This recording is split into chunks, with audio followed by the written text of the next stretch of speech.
All right, let's start. So in today's lecture, actually in our last lecture, we have covered the introduction to functional testing, and we have covered two functional testing techniques, boundary value testing and equivalence class testing. And you can finish your lunch. You don't have to stop. And the reason of learning these techniques are we are not actually learning a particular engineering technique. We are learning some kind of high-level methodologies which you could apply to different scenarios. So, for example, we are not learning a particular unit testing tool or unit testing framework. We are not learning a particular tool. That's because we want to learn some high-level ideas that could help you to design your test cases, and you could apply these methodologies in different ways, different tools. And today we will continue to learn two more methodologies. And the first one we are going to learn is called decision table-based testing. And we have much less students attending this lecture physically, but I hope that's because we have the live stream available. And so let's continue. So actually, for decision table-based testing is considered the most rigorous one compared with the previous two. And that is because decision tables can embed some complex logic. And you may wonder, what is a decision table? So here is an example. So decision tables are normally made up of 4 different portions. And the first one is called condition stub. It is used it is like the column header for different conditions. So it is used to describe the conditions. And the action stub is similar. It is more like the column header for different actions. So it is used to describe the actions that a program could take. And the condition entry is the actual value of different conditions. And the action entry is like the actual value of different actions. So you may notice the color code here. So we will use this a lot in our following slides. So these are the 4 portions. And in decision tables, a column in the entry portion is called a rule. So basically, it's just a mapping from a condition to an action.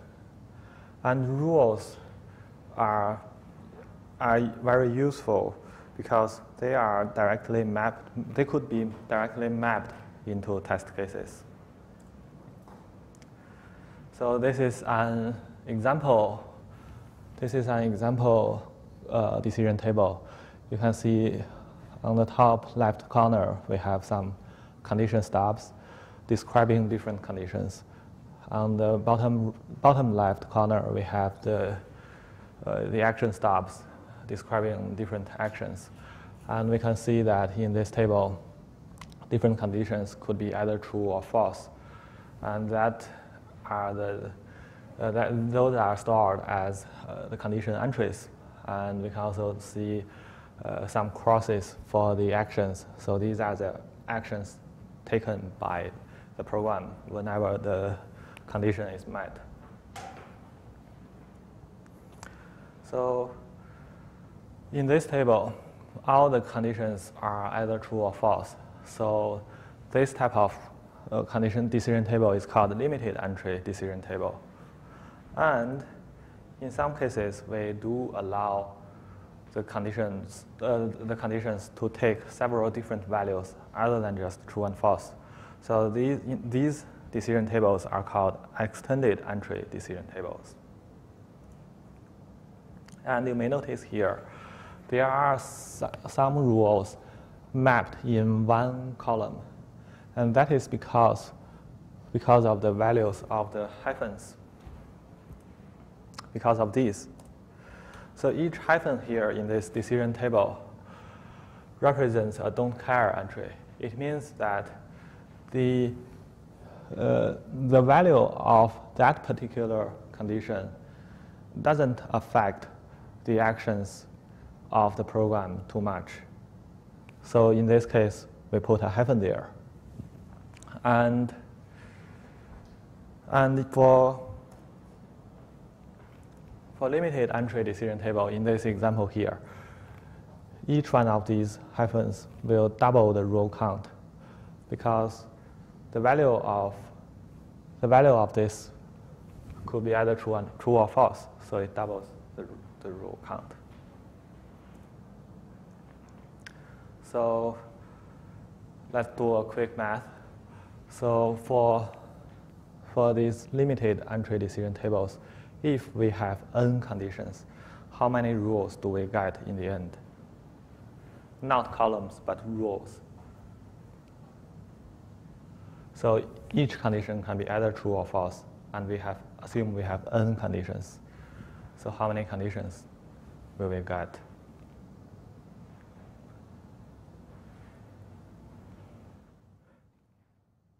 I think some of you have got the answer, but you are too shy to tell me. So the answer is 2 to the power of n. We will have 2 to the power of n rules if we have n conditions. So in order to develop test cases, we are actually mapping the conditions as program inputs and actions as program outputs. And each rule could be considered as a test case. So that's an example. And now let's come to a more concrete example. And remember in our last lecture, we mentioned this triangle program problem. So this triangle program accepts 3 integers, a, b, and c, as inputs. And these integers are taken as sides of triangles. And the output of the program will be the description of the shape of the triangle. So it could be equilateral or isosceles, scaling or not a triangle. Note that there's a slight difference between the program we use today and the program we use in our last lecture. We don't put a range limit for A, B, and C here. We just care about their relative relations and how could these relations affect the final output of this program.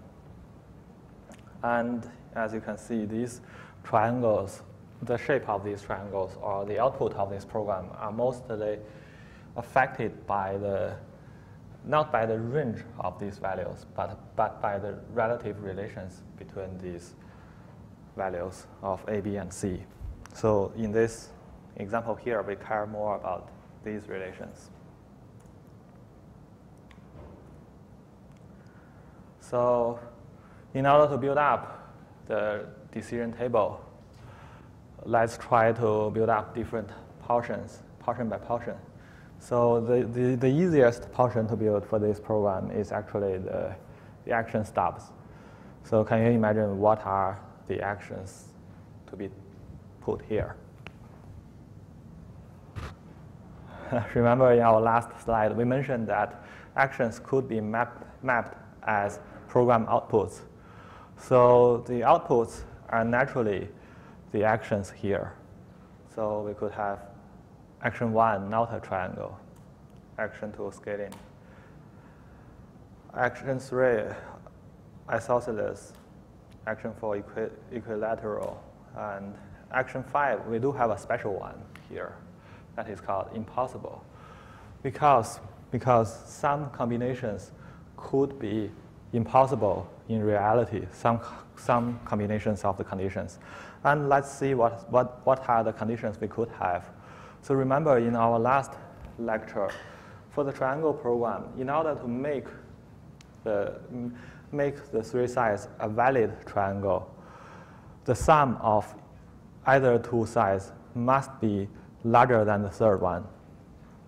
So we will have these three conditions to check if these three sides will make a valid triangle or not. And then to decide whether this the shape, to further decide the shape of the triangle, we need to check whether different sides are equal to each other or not. So we could have these three more conditions here. So now we have all the conditions and all the actions, and we can start filling up the table here. So for the first one, let's assume condition 1 is false.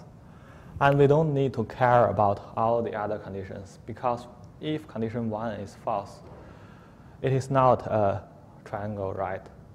So for the corresponding action is very clear now. It should be A1. What about this one here? So what is the expected action for this one?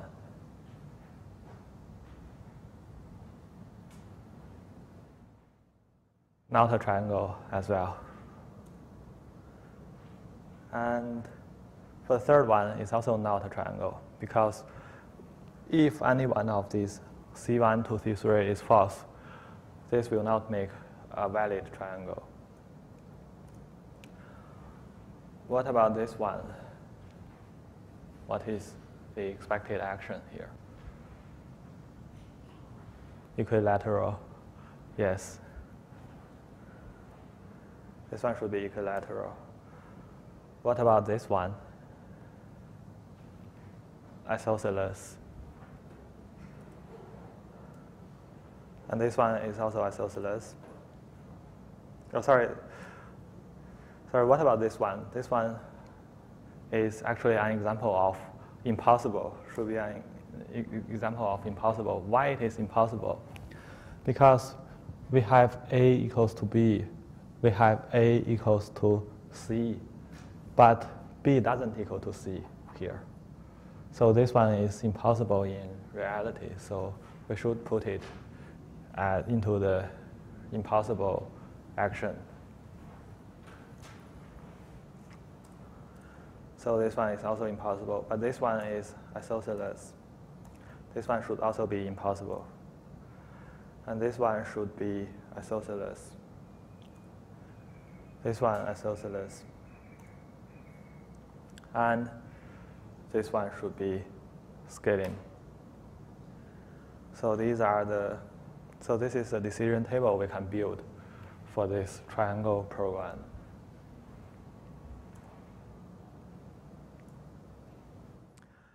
And as we mentioned, hyphens means don't care. So each one of the hyphen here will double the count, because each one of them can take the value of either true or false.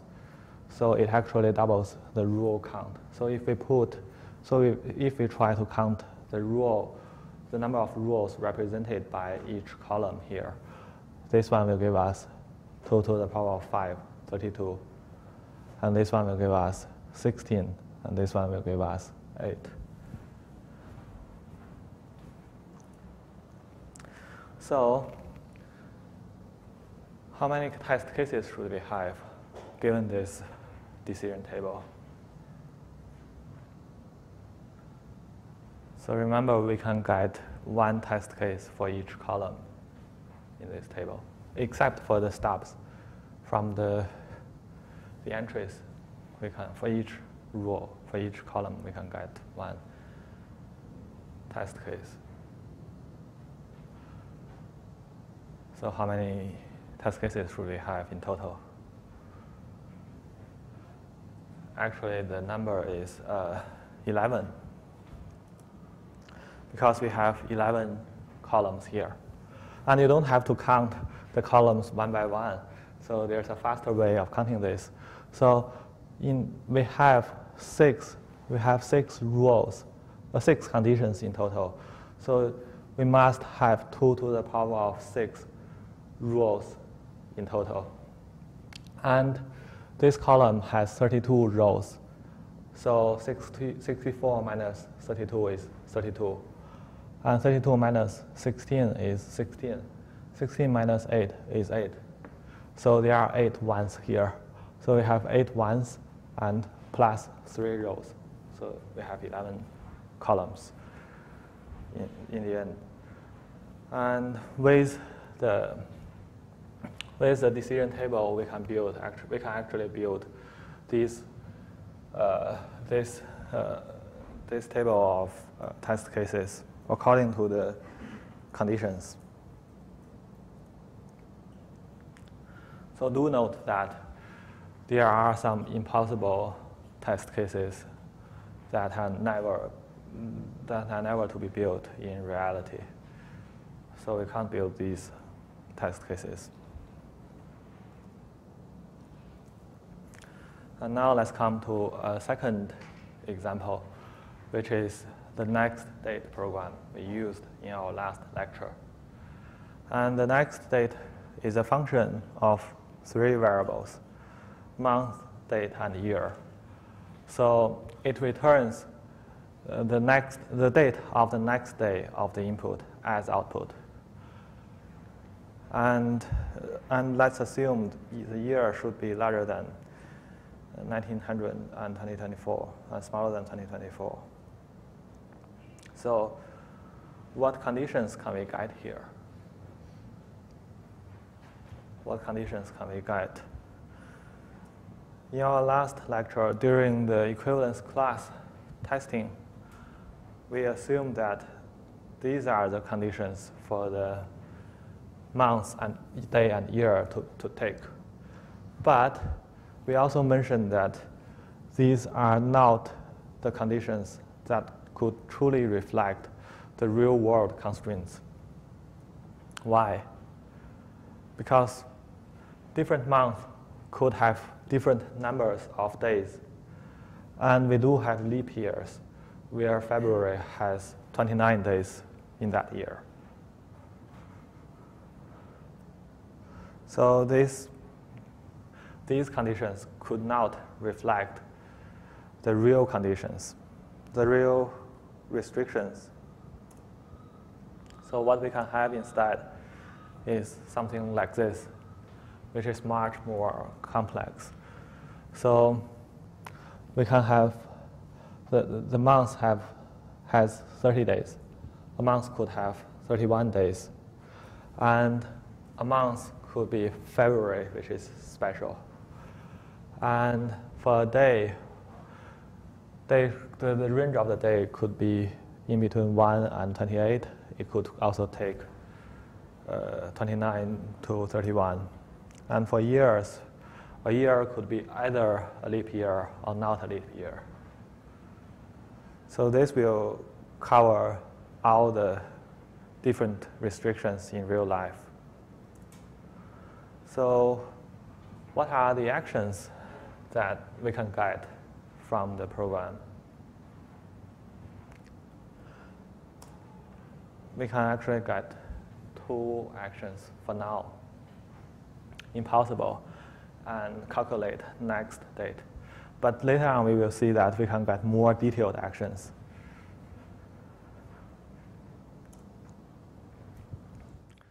So now we get all the conditions and the 2 actions. So how many rules will be needed here?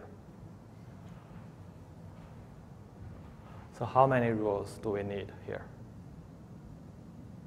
If we use least entry decision table, last entry decision table, how many rows will we have?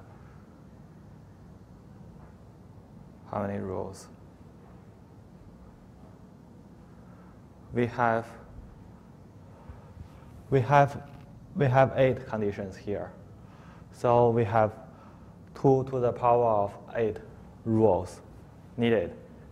And that is 200 and 200 and we actually have 9 rules, but we can simplify the last rule here, because this one, if y1 is true, then y2 must be false. If y2 is true, then y1 must be false. So we can save one of the rules here. So in the end, we have 8 conditions. And with 8 conditions, we will have 256 rules for this table. And that is too much. That is too much. And remember, sorry, what's a rule? A rule, sorry, I count this wrongly. This should be a condition. A rule is a pair of conditions, and the corresponding actions of the program. And each column could have multiple rules if there are hyphens in the column. If the column is made up of all concrete values, then it's corresponding to one rule, one exact rule. So we have 8 conditions, and we need 2 to the power of 8 rules if the conditions are only true or false. But remember, when we introduce decision table, we mentioned that there are 2 types of different decision tables. The first one is the conditions must take binary values, either true or false. But it could also take multiple different values.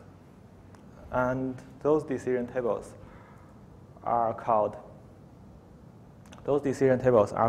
extended value decision tables. And in this case, let's further refine the description of this problem. So just now we mentioned that there are 2 types of actions, impossible or calculate next date. But calculate next date is roughly the program, what the program does, right? It doesn't split the concrete steps it doesn't describe the concrete steps to be taken when it tries to calculate the next date. So when we try to calculate the next date given a date, what we need to do is we need to increment the day. And if the day is the last day of a month, we need to reset the day value to 1 and increment month. And if the month is the last month of a year, we need to reset the month to 1 and increment year by 1. So these are the detailed actions for calculating the next date. So let's consider a more complex scenario here. And given these actions, let's try to update our conditions to better align with these actions. So this is the updated conditions to work with the actions. So you may notice that we have splitted the months into the month has 31 days into month has 31 days except December, and month is December. This is because December need to be considered especially when we do the increment of month. And you can also see that we separated 28 as a special case here. It is because it is the last day of February, and it should be considered individually when we try to increment the day. So now we have these updated actions and updated conditions. Let's try to think about the decision table we could have. So let's consider the first column here. So in this first column, it actually, the first condition is M1, which means that that month has 30 days. And it also has a condition of D1, which means that the day is in between 1 and 27. So which action should we take?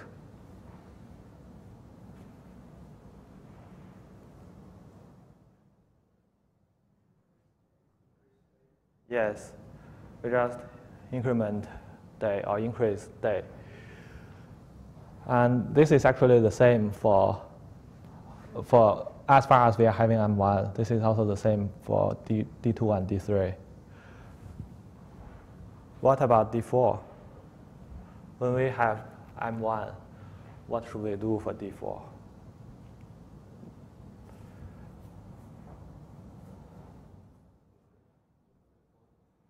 Increment months, and is that all?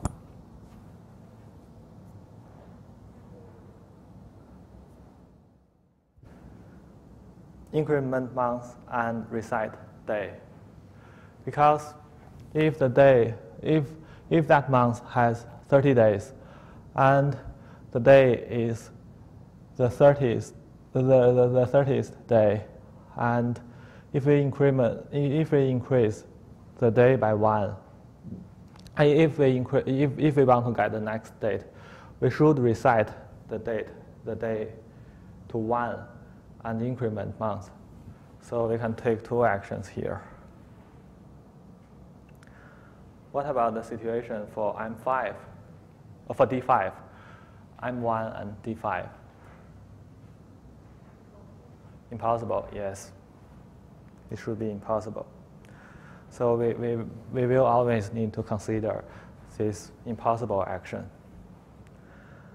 And let's consider another example, M2 and D5. So the month has 31 days, but it is not December. And it is D5, so it is on the 31st day of that month. What should we do?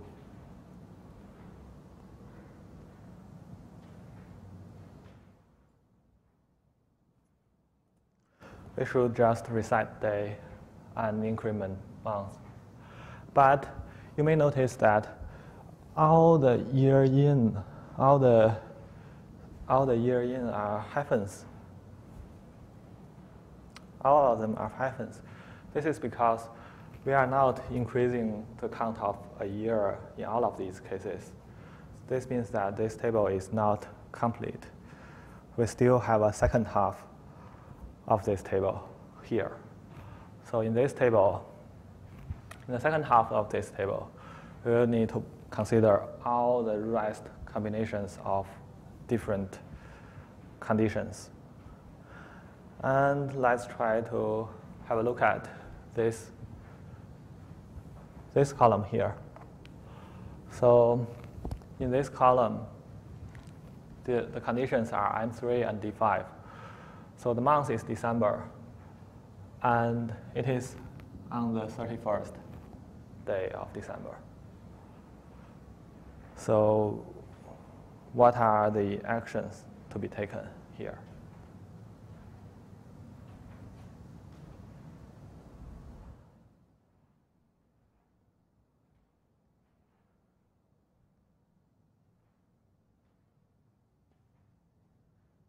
To calculate next date. Reset month, reset day, and then we. Yes. Reset month, reset day, and increase the year. So as you can see in these examples, only when we are trying to deal with February's, we should care about the conditions of year 1 and year 2. Otherwise, we just put a hyphen there. So we just don't care about those conditions. And can you make a guess how many rows do we have for these columns with hyphens? How many rows do we have for each one of the column there?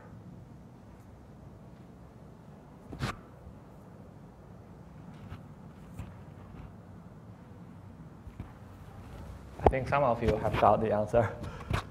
So each column corresponds to 2 rows in this case. But that's a coincidence because each one of the, because for this condition here, it could take 2 values, y1 or y2. So if we put a hyphen here, each one of the column here will correspond to 2 rows. So if this condition here can take 3 values, then each column with a hyphen can take 3 rows. But we can also see some redundancies in this table.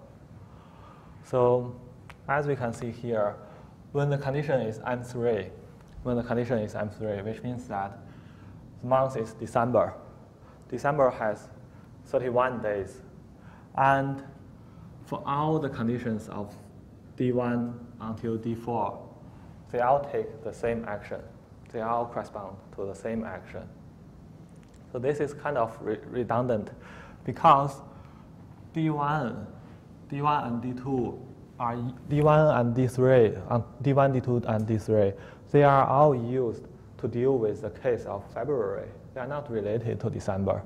So this is somehow redundant. So this table is redundant, has some redundancy.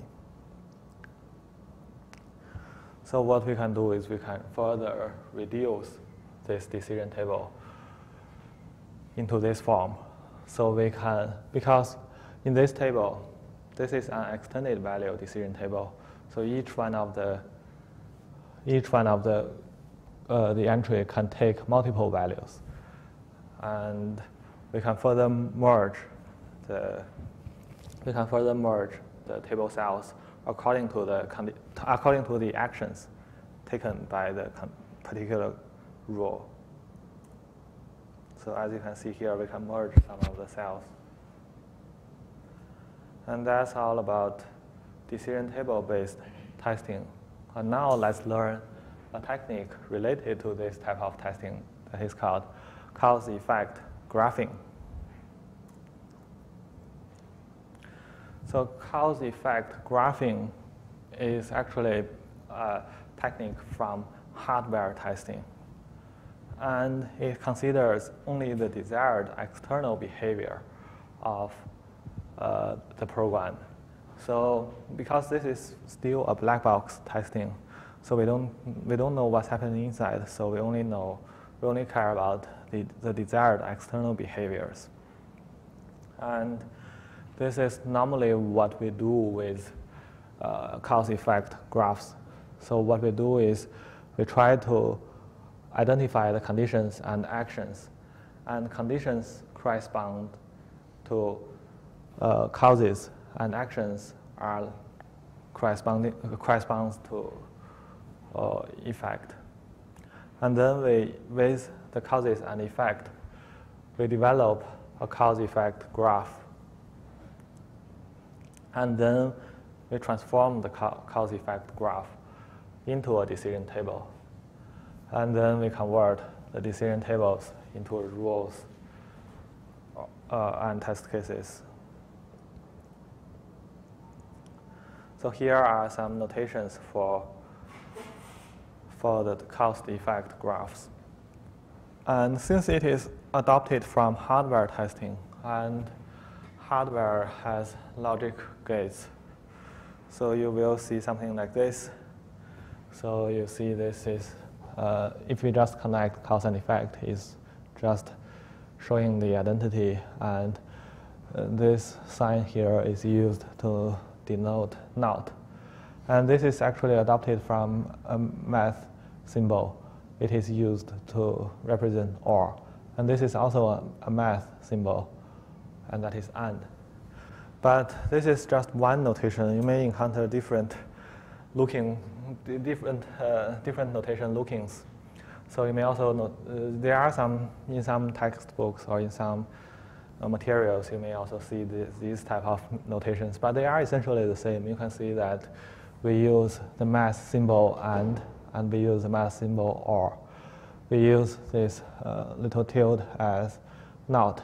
We also, but sometimes we could also have XOR, just like the logic gates in hardware. And now let's come to a concrete example to see how this cause effect graph works. So let's come back to the triangle program. So here are the causes. So basically, they are just the conditions. So each individual side should be smaller than the sum of the other two. And they could have equality relations. And the effects are basically the actions of decision tables. So the outputs of the program plus the impossible one. And this cause effect graph is actually from the textbook, but it is not very rigorous. It has some errors. It omitted some links and cause 6. It doesn't make use of cause 6. So let's have a look at how do we interpret this cause effect graph and what are the errors inside this cause effect graph. So first, for C1, C2, and C3, they are connected by OR here.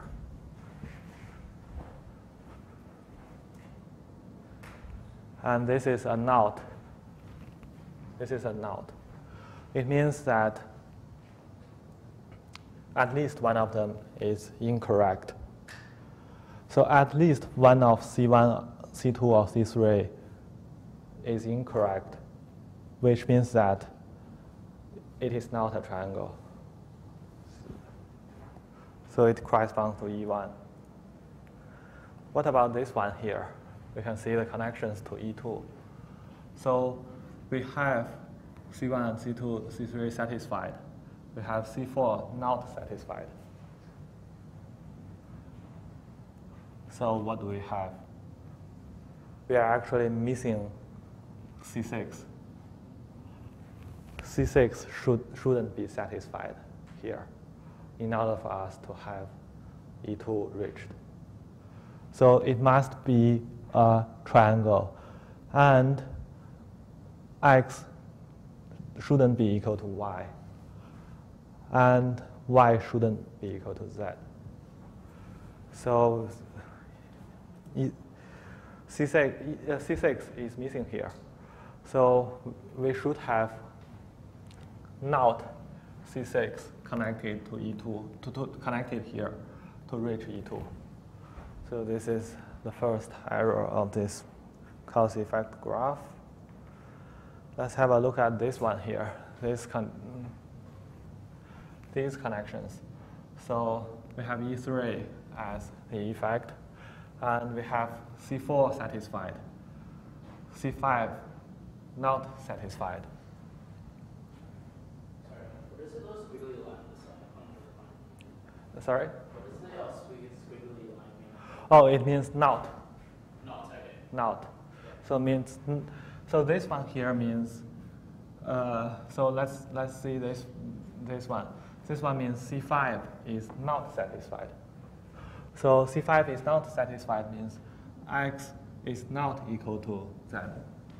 X is not equal to Z, and we have C4 satisfied, which means that X is not equal to Z, X is equal to Y. So what do we have? We should have isosceles triangle, right? because x equals to y, and x is not equal to z. Y is also not equal to z.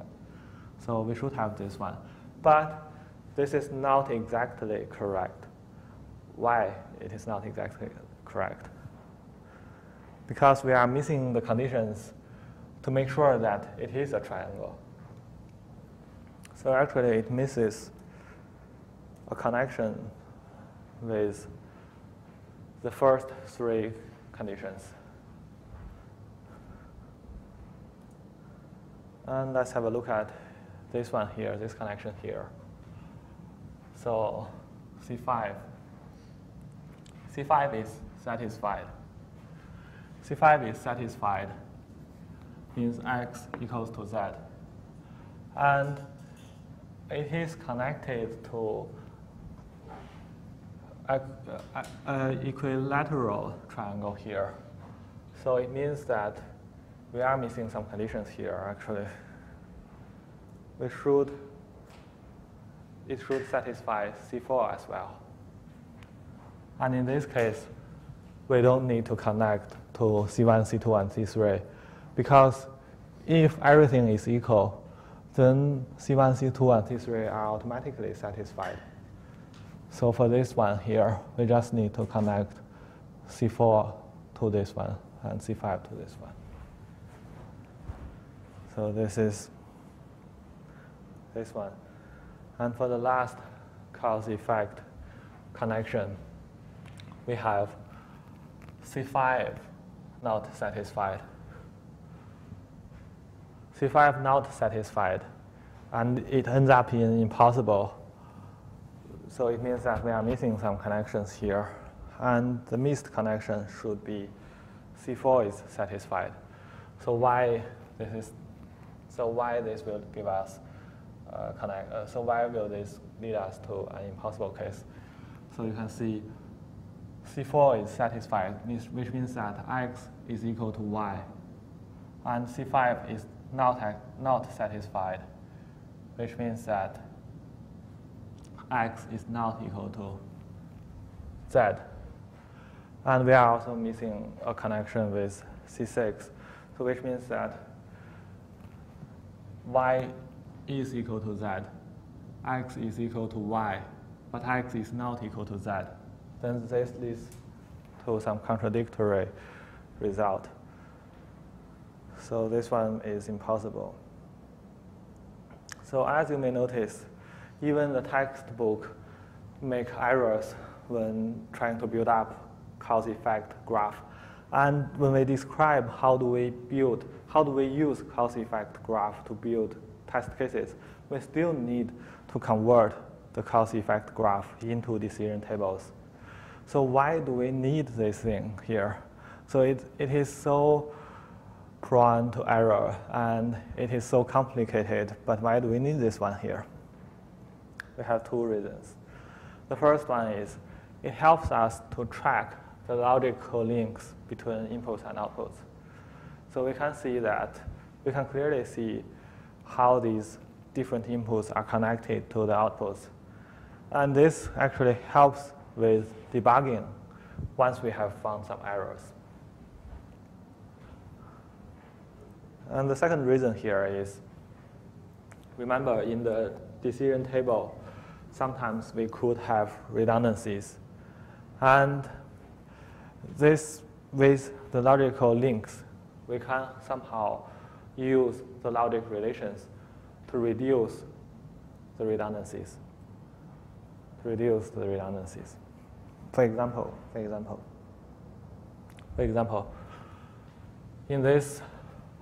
the reasoning of E4 here, we could see that if we can satisfy C4 and C5, we don't need to care about the value of C1, C2, and C3. So this actually helps us to group different rules. So that's why, although cause-effect graphing is tedious, it is still needed. It is still useful in some scenarios.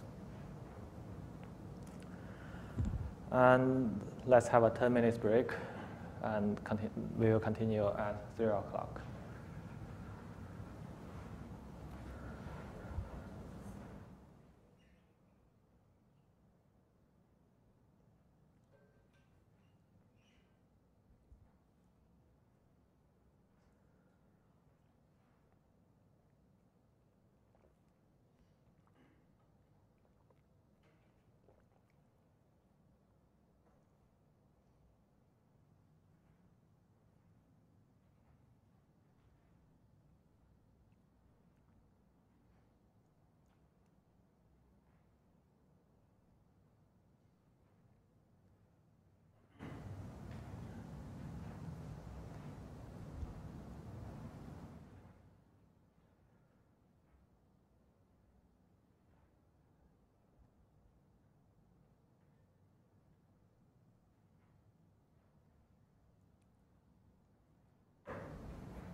Because each one, because we can further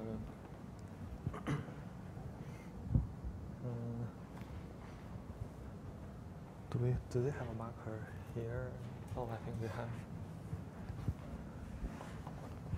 So let's say let's assume we have this one. Let's say we have a small table like this. We have a small table like this. So this one actually could be separated into 4 rows. So F.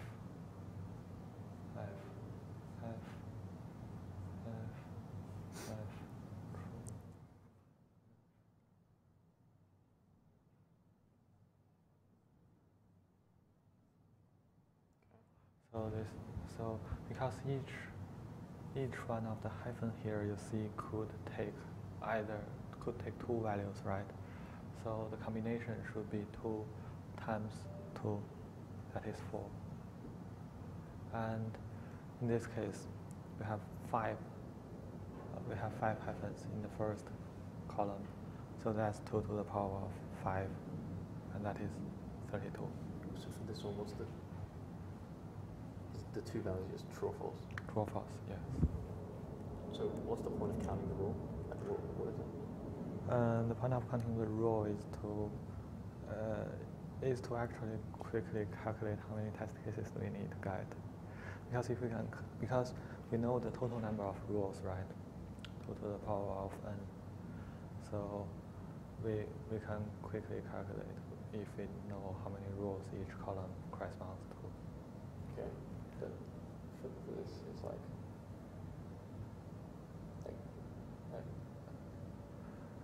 column in a column is this one is not very rigorous. So this is like that. Yeah. So each one of the actually each column could correspond to multiple rows. So each row is like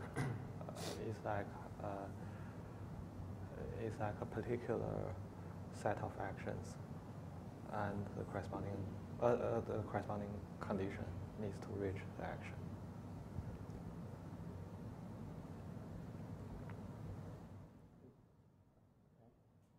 So for these conditions, moving stop, and then this is the entry, like Yes. any value these can take. So then these we don't care about whether we count. We don't care because they don't affect the final action taken by the program once the previous conditions are fixed. Yeah, so why do we count it? Why do we count it? It's because it's. You mean why do we count this row here? Yeah, because the hyphen is like we don't care. Or like it doesn't matter. What it is. It doesn't matter. It means the value of the value to be taken for that test case, we don't need to care. So because finally we need to convert these columns into test cases, right?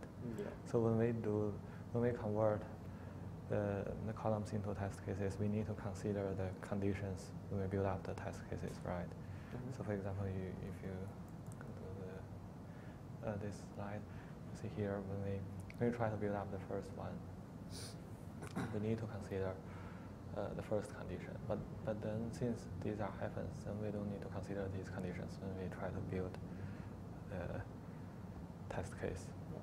So that's why we still need to put it there. Okay. Okay. Wait, what? So because we said this is false, so it can be like anything, any number here, right? We set this thing to be false.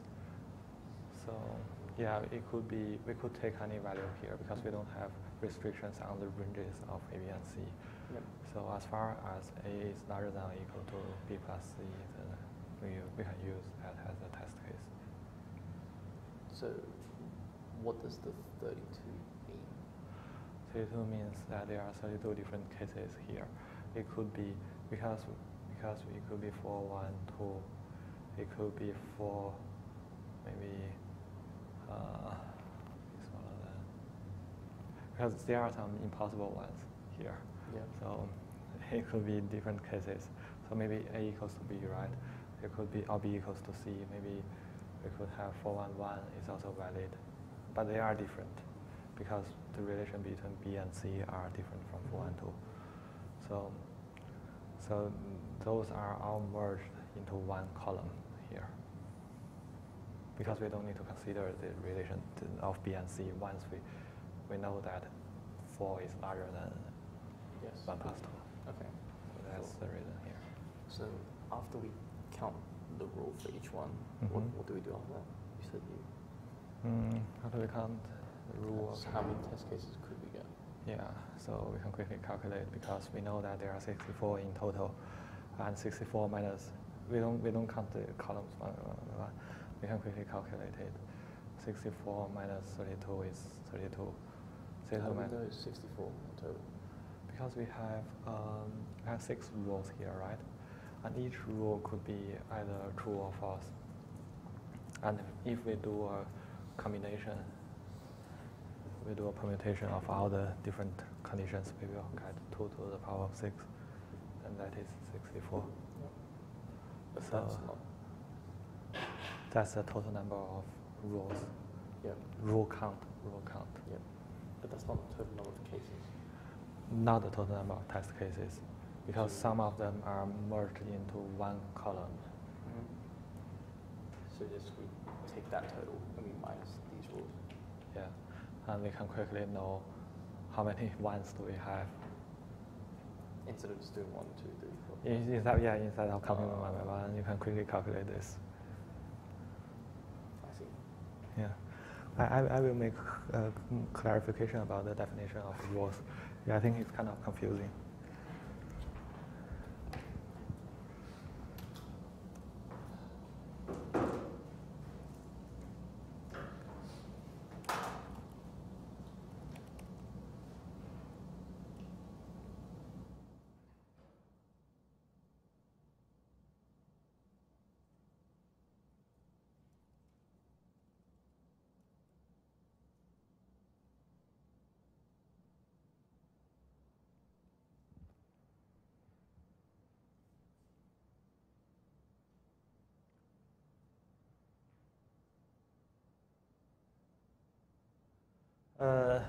All right, let's start the second half of today's lecture. So just now, one of you asked me about the clear definition of rules here in decision tables. Actually, just now I made a mistake in this slide. So the description here was not accurate. So the accurate description should be a column of this decision table, a column in the entry portions of the decision table corresponds to a set of rules. And each rule is one particular sequences of concrete values of conditions and actions. So concrete values of conditions means that there's no hyphen in that conditions. So hyphens must be converted into concrete value. So each column could correspond to different multiple rules. So for example, for this one here, so rule 3 could be true, false, false. Rule 4 could be true, false, true. So it corresponds to 2 rules, this column.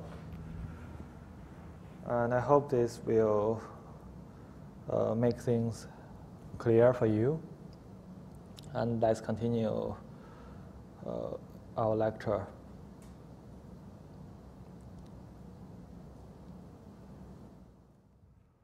So now we have learned 3 different types of functional testing techniques: the boundary value testing, the equivalence class-based testing, and the decision table-based testing. So now let's do a live poll and remember the mechanism of boundary value testing. So we need to calculate the boundaries of the given variables. And the boundaries are described by minimum values, maximum values, and normal values. So which condition here is not suitable for boundary value testing?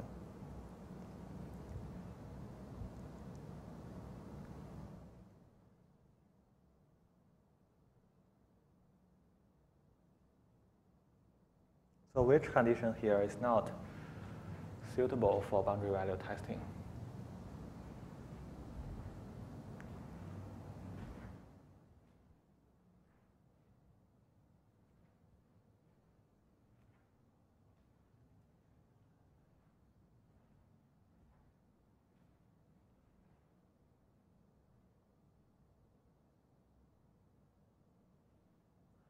Let's check the results. Actually, most of you got it correctly. The correct answer should be true and false. So boundary value testing are not applicable to Boolean values because we need at least a mean, max, and normal, and we only have 2 values for Boolean values. So that's not applicable for boundary value testing. And the second one is a bit, may cause some confusion here, but it is essentially the same as A is larger than or equal to 1 and smaller than or equal to 12, and A could be any integer in between these 2 boundaries. So for the second choice, we could still do boundary value testing.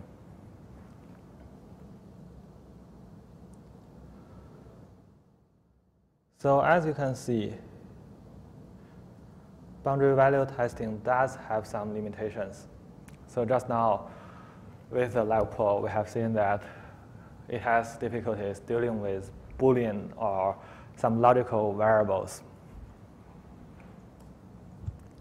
And boundary value analysis also assumes that these variables to be truly independent, and which is not always possible. So can you quickly come up with an example here?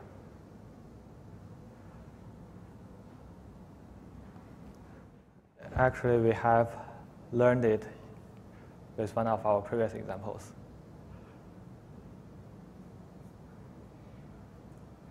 We only have 2 examples in the slides, in the previous slides. So in the next state program,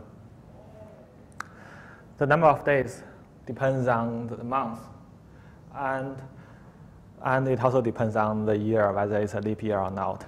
So they are dependent to each other, and we can't just use intervals or boundary values to describe all these restrictions. So boundary value testing does not actually help us to describe or capture the real mechanism of these corner cases. For example, the leap year February.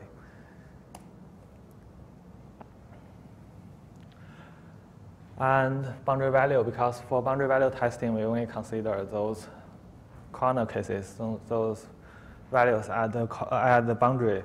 So the test cases are not very comprehensive, and we only cover a small portion of the program behaviors.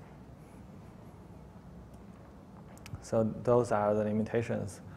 And here are some tips when you consider to use boundary value testing to design your test cases. So the first one is robustness testing is a good choice for testing internal variables, because sometimes actually most of the times, the programs need to deal with invalid inputs with some internal checkings, and generating those internal invalid test cases could help us to test some of these internal variables used by the program. And the second thing is, sometimes you may not, because in our previous examples, we only tried to cover the extreme values from the input space. But there could also be some extreme values in the output space of a program. And if you want to cover the extreme values in the output space, you may not always use the extreme values from the input space because of the mapping of the function or the program. So that's about the tips for boundary value testing. For equivalence class testing, here are some more tips. So this is quite obvious, the first one. So the weak forms of equivalence class testing does not give us a test suite as comprehensive as those strong counterparts. And the second one is, when we do equivalence class testing, so when we are thinking about building some invalid inputs, we don't make it too invalid. Because for some programming languages, they are strongly typed. For example, Java. So if we build invalid inputs with invalid types, it will automatically get captured by the Java runtime. And we are not essentially testing the program. We are testing the runtime of Java. So in this case, those invalid inputs are too invalid. So we don't consider them when we do this kind of implementation. And the third one is, when we do equivalence class testing, we can make it a hybrid approach with the boundary value testing. So this means that we can consider the extreme values and try to make them as a particular equivalence class. So this can help us to expose some corner cases. And the last one is for strong equivalence class testing. It still assumes that, because for weak ones we don't need to, for weak ones we don't need to consider the relation between different variables, because for each value, for each subinterval or each equivalent class, for each interval or for each variable, we just need one test case, so we don't need to consider the permutations or the combinations of different variables. So only for strong ones, we need to consider that. And when we consider the relations between different conditions, we assume that they are still independent. So we can't really capture the logical connection between, or the logical relations between different variables. So that's why in our previous example in the last lecture, when we are trying to get the equivalence classes for the next date function, we can only get some subintervals, but we can't really deal with the special cases of the month with 30 days, 31 days, or February, and even, of course, leap year. So that's why we can't deal with that case with equivalence class testing. However, we can deal with that case with decision table-based testing. And for decision table-based testing, here are some tips when you try to apply it. So what kind of programs are suitable to be tested by decision table-based testing? And here are the characteristics of these programs. So if a program has, or we think it has a lot of if and else, then it is probably suitable for decision table-based testing.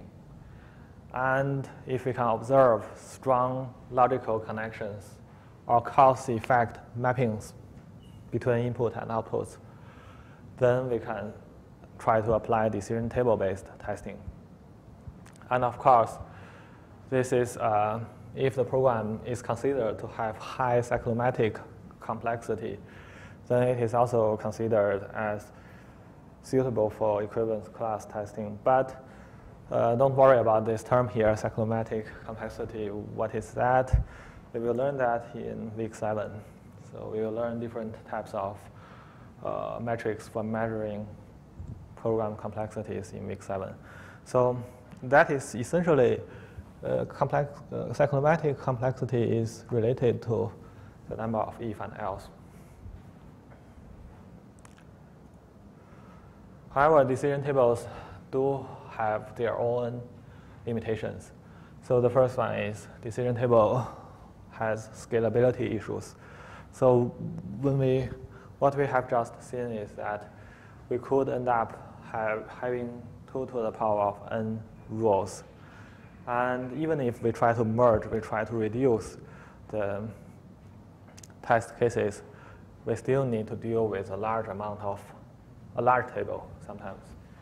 So it may have the scalability issue.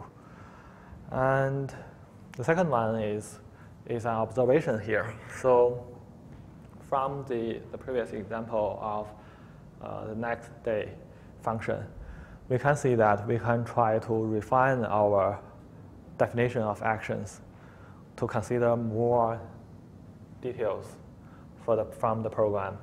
We can try to refine the tables. We can also try to reduce the redundancies inside these tables. So it is not once we found the table, decision table, it is fixed. We can somehow try to iteratively improve the decision table. And since we have learned some techniques, we are interested in comparing them. So this is not with a particular case. This is with some. This is in general. So in general, the number of test cases for boundary value testing is the most. We need to have the most number of test cases for boundary value testing. So remember, for a boundary value testing, in order to test a function with n variables, and if we want to do a strong, robust boundary value testing, so how many test cases do we need? A worst case robust boundary value testing, how many test cases do we need? We need to consider mean minus mean, mean plus, norm, max minus max, max plus, and that is 7 to the power of n test cases, and that is a lot. And for decision tables, if we don't use the more compact extended value decision tables, we just use true and false decision tables, at most we have 2 to the power of n rules, and that is much less than what is needed for boundary value testing. So, however, the complexity increases if we use decision tables, because in decision tables we need to consider the logical relations between different variables and different conditions. And the effort, because as the complexity increases, the effort to identify test cases also increases. So for boundary value testing, it's quite straightforward. We just need to care about some special values. For equivalence class testing, we just need to consider different permutations of different equivalence classes. But for decision tables, apart from the permutations of different conditions, we should also consider their logical relations. So that's why it takes us more effort to identify test cases for decision table-based testing. So it's all about trade-offs. So there's actually no best technique here. So we can't simply say a technique is much better than the other ones. So it's all about trade-offs between efficiency and effectiveness. So do you know what's the difference between efficiency and effectiveness? So efficiency means how fast can we do this task. So if we can do something efficiently, it means that we can do that thing fast. And if we can do something effectively, it means it's more related with capability. So how capable are we dealing with the task? So for example, for boundary value testing, it might be efficient but less effective, which means that we can do boundary value testing quite fast because it's relatively less sophisticated. But it may not be as effective to expose as many bugs as decision table-based testing. So decision table-based testing, it is quite effective. It may give us the most numbers of bugs, but it may also take us more time to do decision table-based testing. So when you choose the correct methodology to design test cases, you should consider the budget. You should consider to balance between efficiency and effectiveness. And that's the end of the lecture notes, but that's not the end of the lecture. And we have a special session today. So because for this course, in this term, we only have lectures. We don't have tutorials or labs, but we do have some practices. And these are not assessments, so it won't affect your final mark. But I hope that if you are interested in the content of this course, if you are interested in doing something practical, you can try out these practices. So this is the first practice for this course. It is called black box fuzzing, or black box fuzz testing with Radamsa. I hope I pronounced this term correctly. You will soon know why it is called this. So first, what is Radamsa? So just now we learned in our last 2 lectures, including this one. So we learned different technologies or different methodologies of doing functional testing. We learned boundary value testing. We learned equivalence class-based testing. We learned the decision table-based testing. But all of them requires some kind of manual effort. We need to manually design the test cases according to the specification of the program. So it is quite program specific. However, they need some kind of, oh, I think I need to add one more animation here. So can we have some technique that is more generic? So we don't need to consider the particular specification of the program we test. And can we make it more automatic so we don't need to manually do so much of analysis? Yes, what we can do is we can do some kind of random testing. So we can somehow randomly generate the test input for a program to execute that program. But as you can see, I use double quote to quote the random here because it is not truly random. And here are some links for this tool called Radamsa. And this tool, as you can see, all the links are on GitLab. And this tool was actually hosted on GitHub before, until Microsoft acquired GitHub. And the author seems to, the author doesn't like GitHub, doesn't like Microsoft, sorry, not GitHub, doesn't like Microsoft. And when Microsoft acquired GitHub, the author moved this repository to GitLab the second day. So this is why it ends up in GitLab. And if you go to this link, you can find the descriptions of this tool. So basically, it is a random data generator. So it will generate some kind of input data randomly, so-called randomly.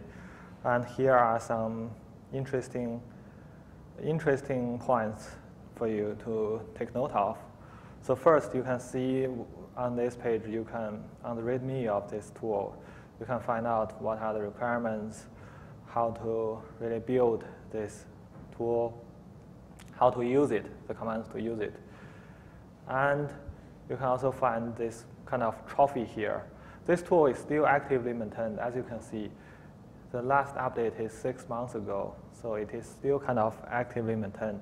But if you have a look at the trophy here, the known bugs found by this tool, you can see that it stopped at 2018, 6 years ago. But this tool is still actively maintained. Why it's not finding new bugs? It's because it's actually kind of replaced by a much more powerful tool, which we will be using for assignment 2. And but this one here is just for you to get a feeling of how do we do automated testing, how do we do bug deep hunting. So this tool stopped finding new bugs in 2018. but it is still actively used in some CTF events, some hacking events, because it's very lightweighted and easy to use. And you can also see some FAQ here with some funny facts about this tool. So you know why this tool is called Radamsa. It is actually a Finnish story. And you can also find some interesting facts like, is this the last question? Yes, from the FAQ. So this is about some basics about this tool. And just now I mentioned this tool randomly generates data. But why do I double quote random there? Because if we do things purely randomly, we will be much, much less effective. So what Radamsa actually does is it do mutations based on some existing input data. So for a particular program, you can provide an initial seed, an initial input of that program, and Radamsa will apply some mutators to randomly change the content of that input. And this so-called randomly change is not purely random. It has some strategies. So it actually reflects some of the principles or theories or methodologies we have learned in these existing in black box testing techniques. For example, you can see that it sometimes try to change the content of a sequence of bytes. So what it actually does is it actually tries to treat this sequence of bytes as one equivalence class. So it is somehow similar to what we do for equivalence class. But the difference here is that it is not based on specifications. It just assumes that because it is a generic tester, it could be used to test any program. So it just assumes that there are some equivalence classes inside the program inputs. So it should mutate them together. It should treat them as one piece.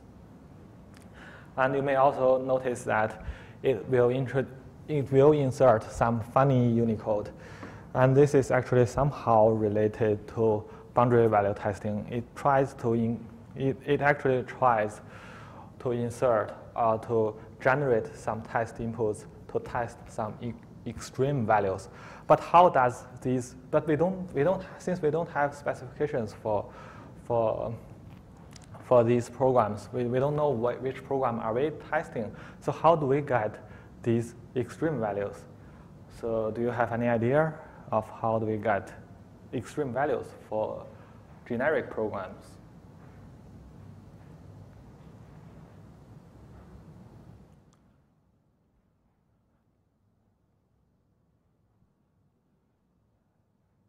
You may have stopped thinking. You look quite sleepy now because we are right after lunch, our lecture. So so the way of finding extreme values for generic program is based on the idea of programming languages. So we don't care what was the exact programming language used to implement the target program. We don't care. But for our programs, for our programming languages, they all have types. And once we have types, we know there are extreme values for different types, especially those numbers. For example, for integer, we have 32-bit integers, and we have the maximum value for 32-bit signed integer. We have a minimum value for the 32-bit signed integer. And we have the maximum value for 32-bit unsigned integer. We have the minimum value for 32-bit unsigned integer.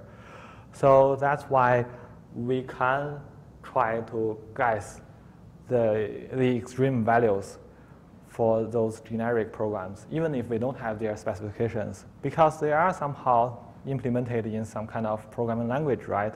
So we do know the basic types of these programming languages. So that's why we can still test the extreme values here. So as you can see, RADAMSA is not just a purely a random data generator. It actually has some strategies. It actually reflects some of the theories we have learned in functional testing. And now let's see how we can use RADAMSA in action. Actually, here are some materials for you to repeat what I will do now. I will quickly go through these materials first, and then we can see how RADAMSA works. So in order to install this tool, you have to install Git first, because it doesn't provide a binary that is usable directly. And you have to use it. I do suggest you to use it in Linux system, not because I hate Windows, but it's because it's easier to be used in terminals. And what you need to do is you need to install Git first. You need to clone the repository, and the second thing you need to do is you need to install the build essentials, because it is needed for the make command to compile this repository.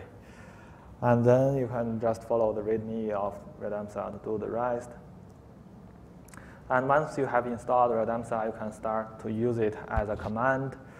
And the first program to play with is actually a small C program. We will see the source code later. I just put this program here for you to copy paste, so you can try it out on your own machine. And the second program we want to play with is a stronger version of the first program, and it's a bit harder. The bug is the inserted bug is a bit harder than the first program. And the last artifact we have here is a script for running these tests, because RADAMSA is just in charge of generating some random inputs, generating some random data. We still have to feed the data to the program, and we still have to observe whether the program crashes or not. So we need a script to wrap things up, and this script works like this. You have to create initial seed for RADAMSA first, because like I just mentioned, it is not purely random. You need to provide some kind of initial input for RADAMSA, but you can do this randomly, of course.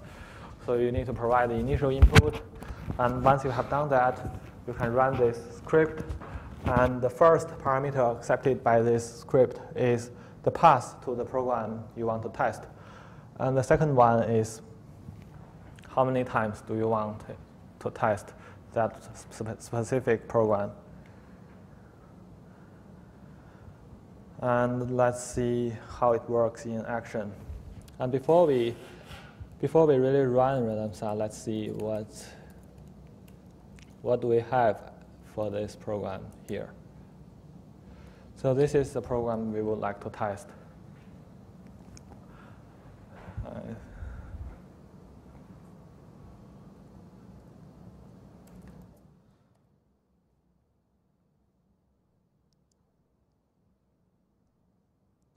So as you can see, this program reads a file as input, and then it tries to store the file content into a buffer, and then it checks. It tries to read the file content as a string, and if the string contains the letter H and E as a substring, it will trigger a crash. This crash is inserted as a null pointer dereference. So this is the intended crash we would like to find. But this program is buggier than we want it to be. So can you quickly find out one more bug of this program? One more bug.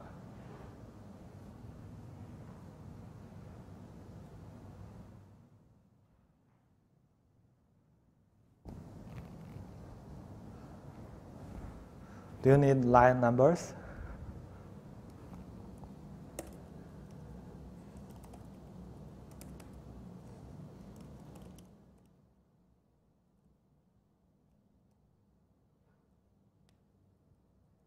So which line has some kind of error?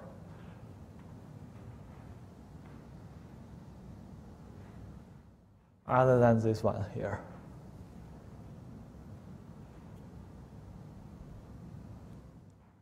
So this line here has error because we have a buffer with size 256.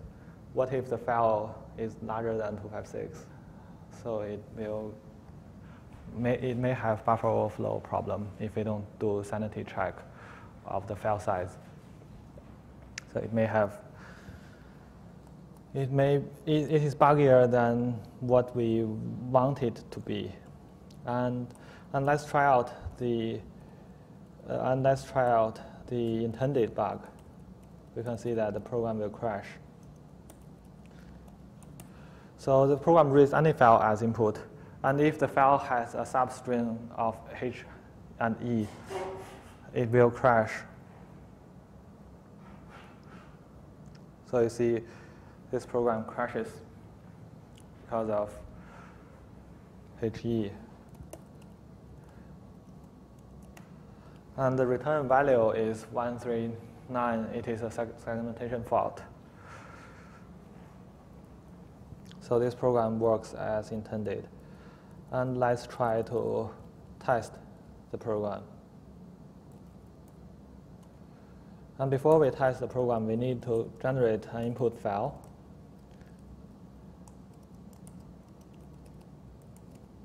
So this serves as the initial seed for Radamsa. So you can see we put 4 A's in this input file. And if we do this, you can see that the Radamsa will always try to generate something that is random, some random data from this initial input.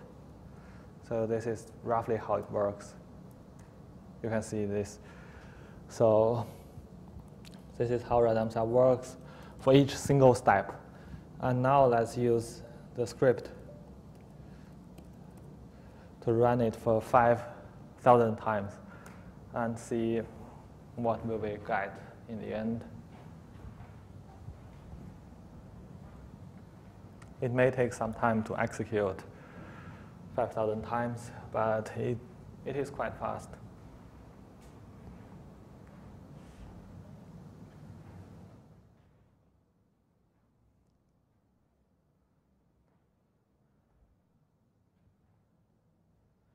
And you do have access to Linux systems, right? Yes, through Tiger VNC to your school's virtual machine, virtual server. I think you always have access to that.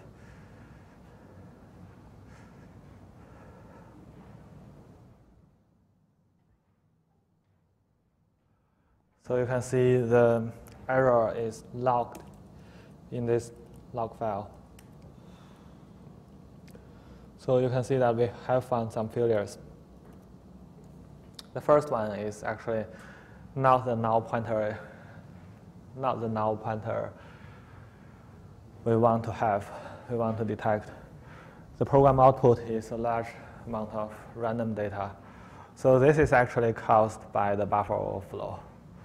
So the program control flow was contaminated by the overflowed buffer.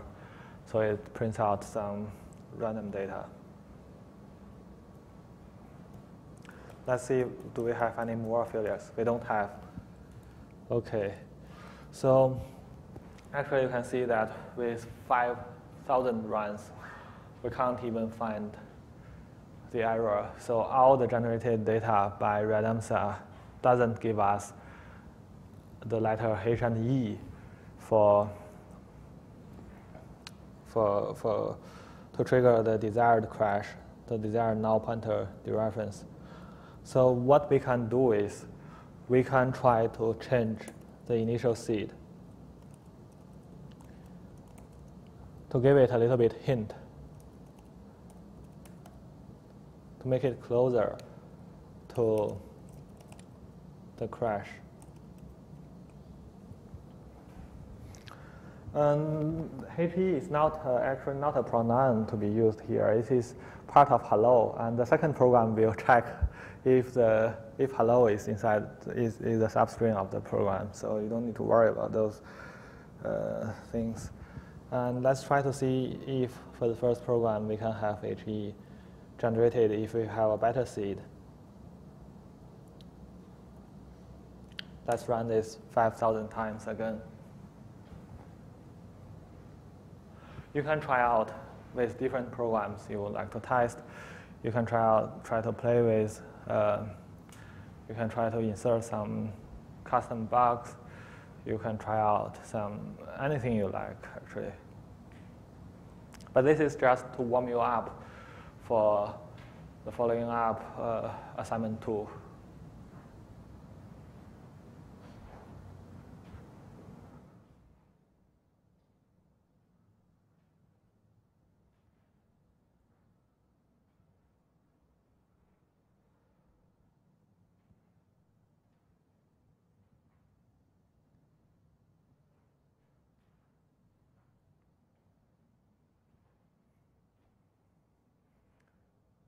As you can see here, the execution speed actually affects the performance of testers, because when we do testing, we are doing some dynamic. It is considered dynamic. We need to execute the target program. If we can somehow execute the program faster, our tester will have a better performance. And we do have some tricks to execute programs faster in Linux. And we will learn that later. But that is a very concrete hack. And let's check the log this time.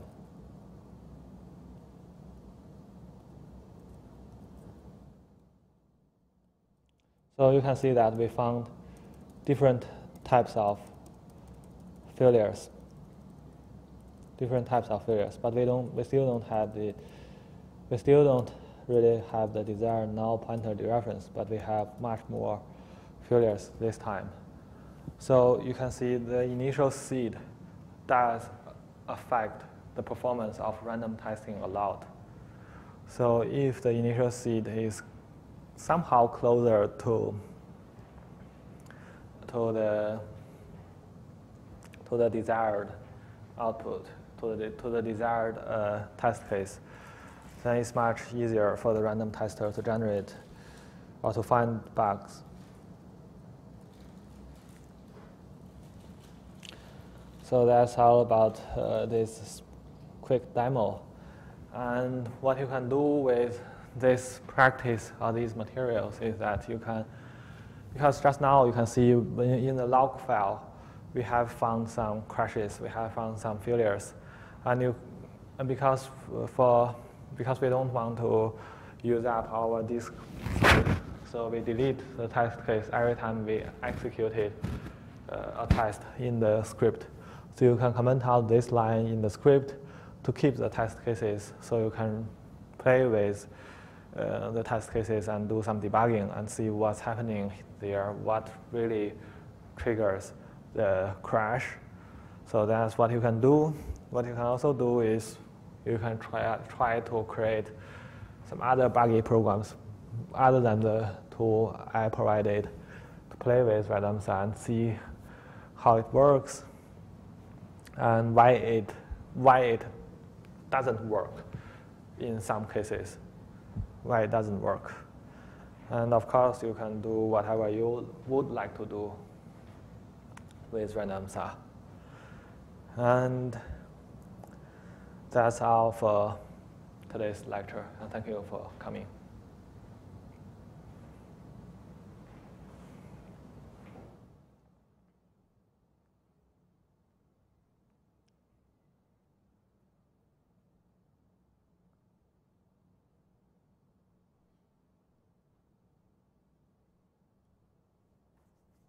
you will receive your assignment 1 specifications next week.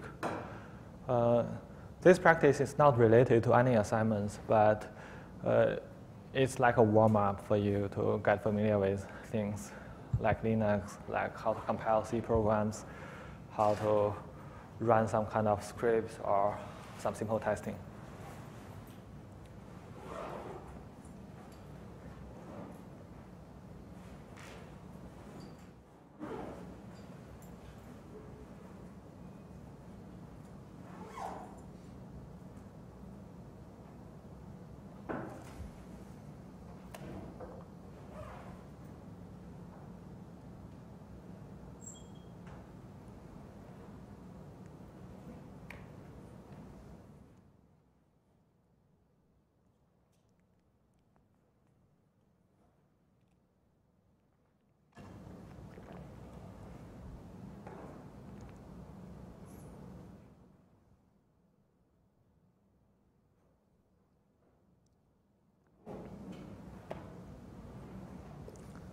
And if you have encountered any issues running the playing with the practice, you can always post on the forum, and we are happy to help.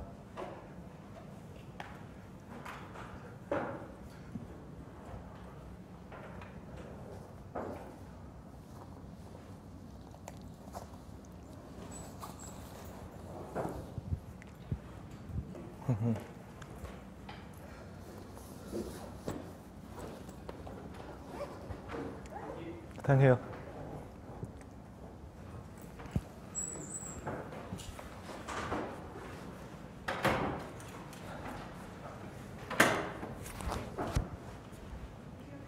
Thank you. So, 今天人少，录小关了。